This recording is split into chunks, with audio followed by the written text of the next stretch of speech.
let's do This Week in Auto History, shall we? Got it Are you queued up. ready to do that? Yeah. This Week in Auto History? Sure. Okay. We're ready. In 1942 this week, the first production Ford bomber B-24 Liberator rolled off the assembly line at Ford's massive Willow Run plant in Ypsilanti, Michigan. 2 years earlier, President Franklin Delano Roosevelt urged isolationist Henry Ford to prepare for the inevitable involvement in war, making the U.S. industry become part of the great arsenal of democracy. And Ford built a bazillion of these B-24 Liberators. And then in 1960, the first International Scout all-terrain vehicle rolled off the assembly line at International Harvester's Fort Wayne assembly plant. The Scout became the best-selling vehicle in international history, enjoying a full 10 years of production before being replaced by the much-improved Scout II in 1971. And by the way, the Scout's coming back. Go ahead. Okay. And that was kind of the forerunner to the first-generation Bronco as well.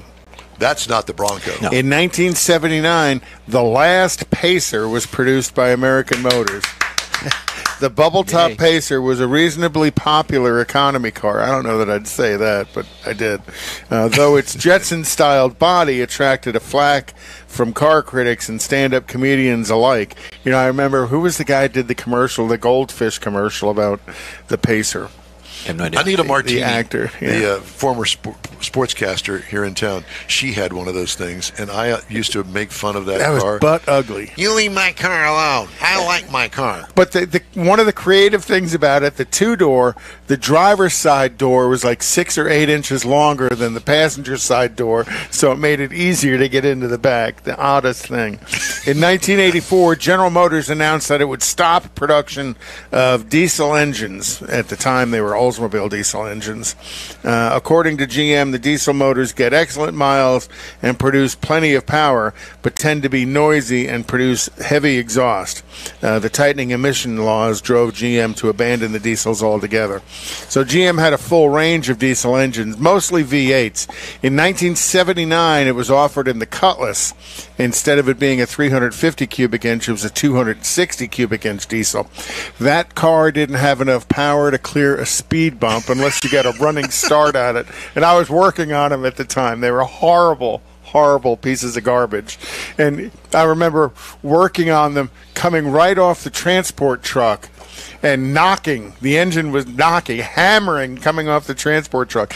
The crankshaft was physically broken in 3 places. And the guy drives it off the transport truck. They parked it right in my stall and said, "You fix it." I'm like, "Oh, Christ." What a mess. And then they came out with a V6 diesel. That's still the 88, which was real popular, and they sold a ton of them. And then in the Cutlass Sierra, they offered a V6, which was an exceptional diesel. Really did a nice job with that.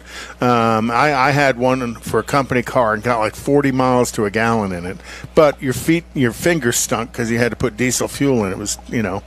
And then Ignacio Lopez resigned in 1996 from General Motors under charges of industrial espionage.